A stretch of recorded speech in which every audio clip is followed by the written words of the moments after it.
Thank you to Terry for inviting me to speak here today.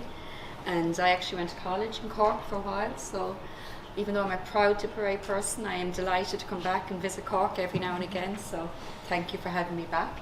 And so today I'm just going to give a very brief introduction. I work in I work in the development office, and I just want to introduce what we do in the development office and then look at two specific projects that we're working on and that I think tie in very nicely with this project here today.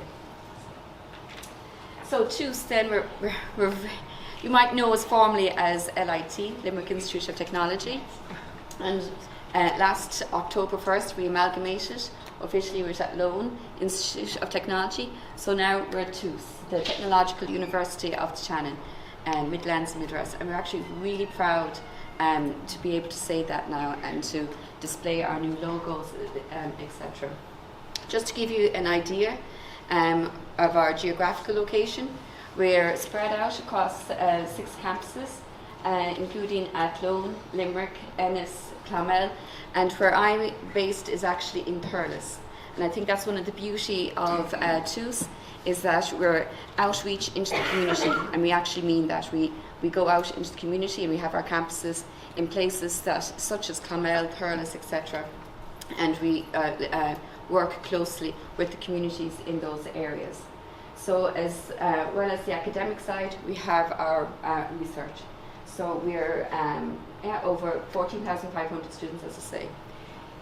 So as I said, it's not just academic, but we're also into what we call the research, development and innovation. So 3 pillars really, and I'm in the development pillar, but I'll just give you an idea of what we do in the overall. So in the research and development, we deliver excellence in multidisciplinary research, and we work strongly with partners in industry. We work closely, for example, with the likes of Ballyhara in the community. So we just don't teach about community development, but we go out and we actually work with communities. I have a number of local projects on the go at the moment where we're working with communities. So we're just not teaching about it, but we're actually in practice as well, teaching about social enterprise, community development, energy, climate action, etc. So we have a number of areas that we look at, and we try and align our research with the UN's Sustainable Development Goals. And indeed, we're quite proud. In Thurles, we have just developed the SDRI, which is the Sustainable Development Research Institute. So that's just getting off the ground, so stay tuned for more information on that. So I'm going to talk about my pillar that I work in, which is the development unit. So in the development unit, again, we strive to incorporate the UN's Sustainable Development Goals in our work. And as I say, we've just launched the Sustainable Research Institute. And so we're working very closely in our research proposals, in our projects, in our day-to-day work. We try and incorporate the UN's Sustainable Development Goals. Our team leads and partners in a number of European projects, quite a number actually of European projects, and also national projects as well.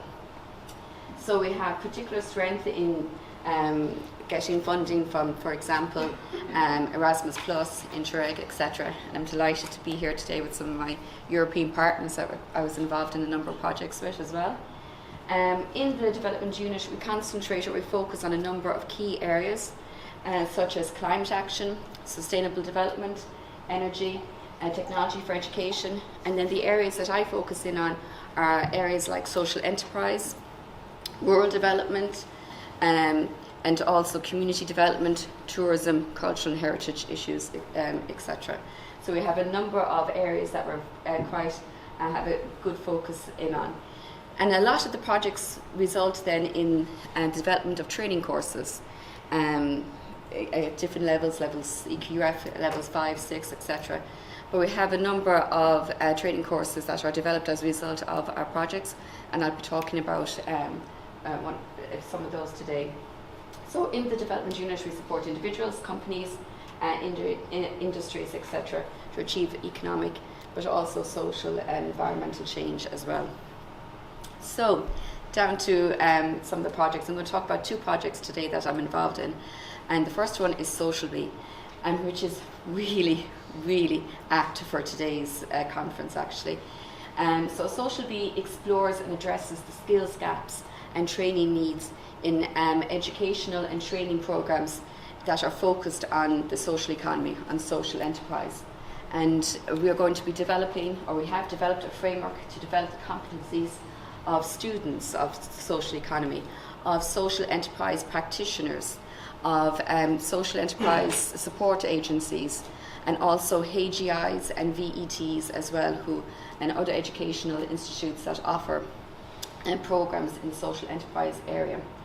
And the project so far has delivered comprehensive assessment of the skills gaps and the training needs that are key for the development, sustainability, and also expansion of the social enterprise sector. So one of the outputs that we've had is this interactive map of Europe. So we surveyed across Europe all the colleges that we did a desktop study of all the colleges that offered social enterprise, social entrepreneurship, social economy courses. And we interviewed them and asked them a number of questions. And so the results are that if you click on any of those little dots, you will get information on the course available in that location. So please, if you are from a European country or indeed in Ireland and you're not represented on the map, please let me know, and we would be delighted to include you, because this isn't set in stone, it's an active map, and we are willing to change and update, etc. So we'll be delighted to that. And as you can see, Ireland has quite a number of courses in this area. Okay, so far the results. The surveys, so we did a number of surveys and interviews, etc. So the survey responses showed a range of priority training and learning needs which were common across Europe. And some common challenges also, which included insufficient resources, over-reliance, as you can imagine, on government funding, etc. And also the advisors, collaborators, etc. recognise funding as a barrier to the growth of the social enterprise sector, and that there is a priority of training and learning and importance of upskilling in the social enterprise sector. So the result of the needs analysis and the training gap, etc., that we identified showed that there were needs in several different areas, including management, organisational capabilities, and especially the third one there, HR, really came up strongly actually as a challenge, especially here in Ireland. So human resource management towards sustainability. You'll notice that sustainability is in a lot of the repeat, and that's because sustainability is so important, because sometimes I think, especially in the terms of social enterprise, people think, oh sure, it's not a charity, you know, it's not just about giving back to the environment or giving back to the to society. Yes, of course it is, but you have to be able to make a profit in order to keep going. It's not a bad word, profit. So it's, you know, so that's one of the things in social enterprise that has to be addressed as well. Resourcing networks, and then that came across as well in other projects that we have done, the importance of networking, peer support, etc.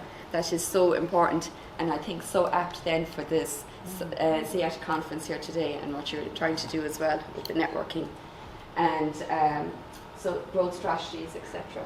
So all of those are available on our website, which I'll give you the details of in a minute. So we have identified all these gaps. We've identified all these skills that are needed, etc. So what have we done? We have come up with a series of learning units that have addressed some of these challenges and some of these issues. So we have a framework of blended learning material. It's available in 6 modules. Each module has 4 learning units, and it is a blend of an innovative mix of blended learning methodologies, assessment types, and also facilitates the development of critical entrepreneurial skills.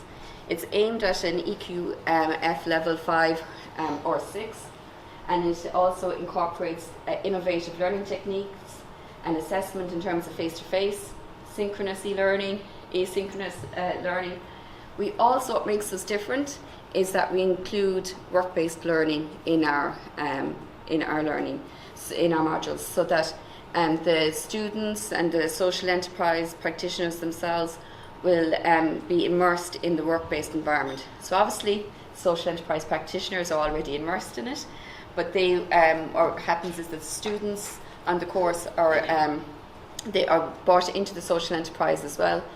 It's actually turning out to be a very good mix, having the student and the social enterprise practitioner working together on the course and also in the work-based learning, because they're learning from each other. So the student is bringing, maybe the latest theory, it sounds wonderful, all this lights and everything, the new theories, and then social enterprise practitioner brings them back to reality and what really happens on the ground and some of the challenges, etc. And it's actually really good learning from both, and has actually been one of the successes of the piloting so far. So speaking of piloting, that's underway at the moment, and I'll talk to you more about that in a moment. And at the end of actually at the moment, we have TUSIS developed an e-learning platform, Moodle, which is going to hold which holds all these learning units. So we have the 24 learning units in 4 languages. So we have 8 partners in this project from 4 different countries: Italy, Greece, Slovenia, and ourselves. And I think this might be where the mix-up came. We work with Ballyhara as well on this project. So Ballyhara is is our local development company in East Limerick and North Cork, and we work with them on SocialB. The beauty of the partners is that each country has that mix of an academic partner with either a social enterprise or as a social enterprise support organisation. And that in itself is turning out to be quite a success, because we're bringing ideas to the table and we can say yes, no, and the reasons for it, because we're not just tunnel vision with our own ideas, we're learning from each other, and that has been a great success as well. Okay, so these are the modules that are on offer. There's 6 of them, and as I said, there's 4 learning units in each module. So I won't go through the learning units, but I'll just give you the headlines, the module, just to see what's kind of learning units that are available. So we have an introduction to social entrepreneurship, we have project design and management, human resource, and as I said earlier, human resource is quite a challenge for social enterprises, working with volunteers, alongside maybe working with schemes, etc. The hiring and firing, and when it comes to social enterprise, all those challenges. So we actually have dedicated a module entirely to that, so you can see the 4 learning units associated with that. The next 3 then, social impact assessment, and our Italian partners worked closely on this module because social impact is so big, especially in Italy. Ourselves in TUSIS are actually working on a project locally with Paul Partnership, which would be the local development company in Limerick City. Local development companies are getting great to say today, but we're very fortunate in Limerick City that Paul Partnership have developed a social enterprise network, and we're closely aligned with them, and we're working closely with them on a number of projects, and one of those projects is actually developing a toolkit for social impact. Because we can all measure economic impact, but how do you measure the social impact, especially when for social enterprises? So the 5th module is financial and economic sustainability. This is the one we're actually piloting in Ireland.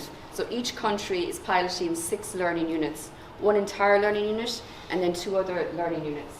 So in Ireland we're piloting module number 5, and then learning unit number 22 and 23, which is market evaluation and fundraising.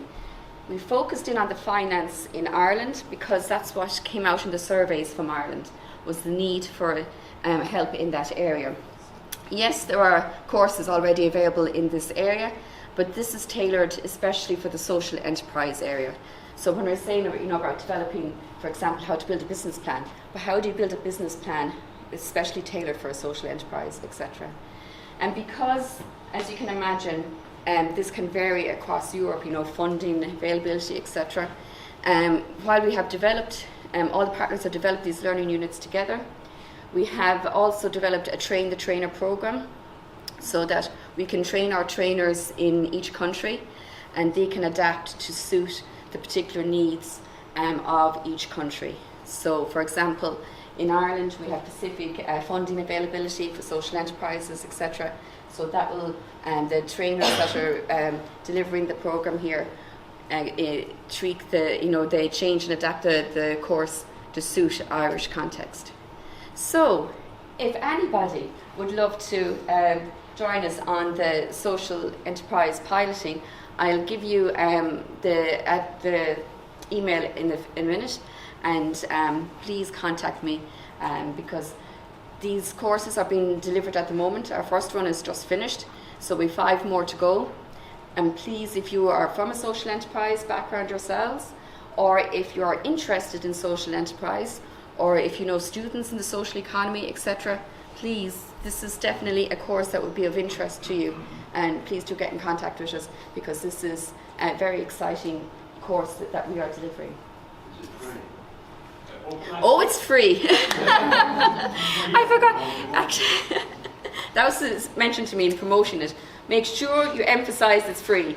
So yes, it is free. And it's also available online. We were going to deliver some of them in person, but I think everybody is so used to online delivery now since the last 2 years that we are offering it now, all of it online.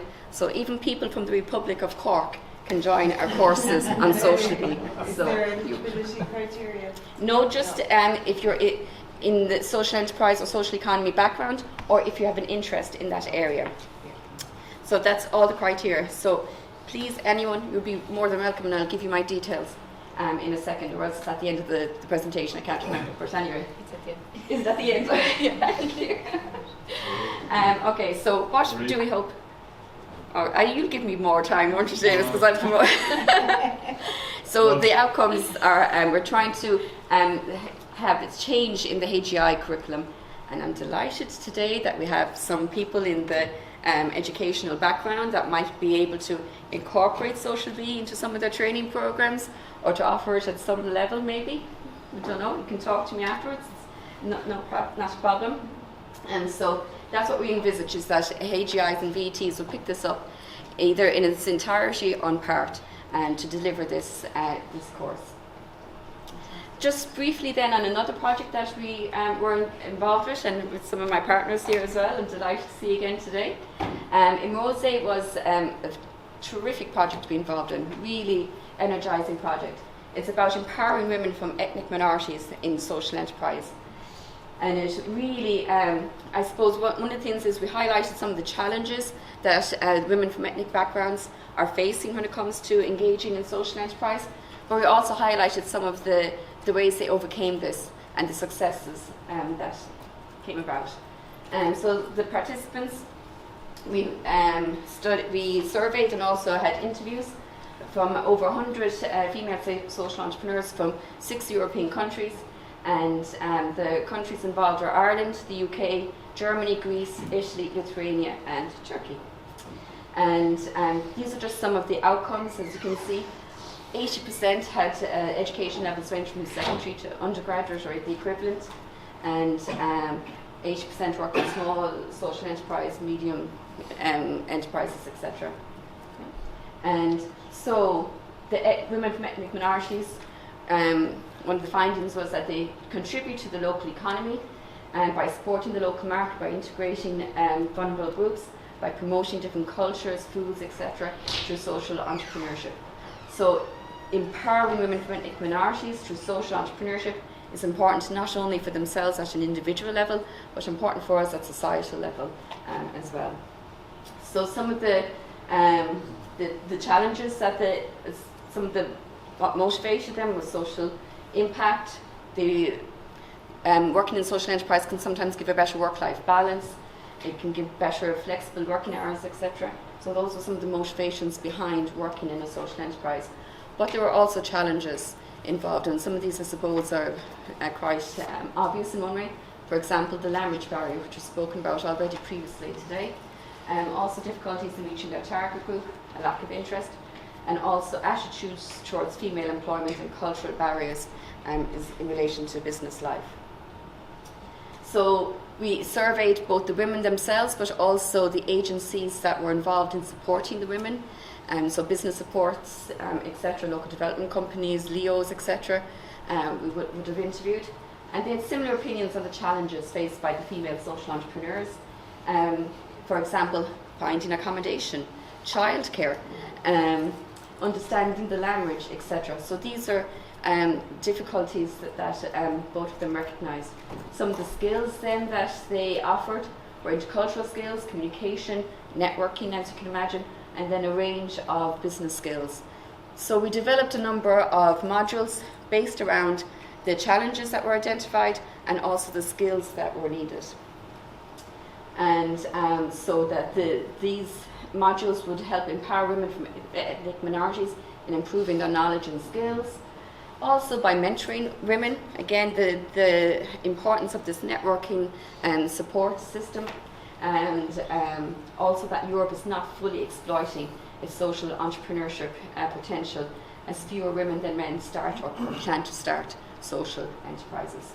One of the outcomes that has been a huge success was the digital storytelling library, and I would urge you to go on YouTube and in Google, put in EMwoSE storytelling. There is 5 interviews from all the 6 partners, so we've around 30 interviews from women across Europe. And the beauty of this is that the women themselves are telling their own story. So they're identifying the challenges they've had, but they're also telling about the success they've had. So can you imagine a woman from an ethnic minority somewhere in Europe who might have, confidence issues, etc., going on to and listening to a video about a woman, similar situation, similar background, maybe even to herself, and telling how she has overcome her challenges and now is in a successful social enterprise. Powerful stuff. And one of our case studies, or one of the women that contributed to this, is Tulavani here today. And Tulavani will be giving the workshop in the afternoon, which I'm delighted because Tulavani is such a passionate woman when it comes to empowering women and talking about social enterprise, etc. So I'm delighted that Tulavani is here today. The modules, 7 modules, as you can see, a lot of similarities to SocialB in array, including starting your own business, networking, sustainability, etc. So where do you get information on all these wonderful programs?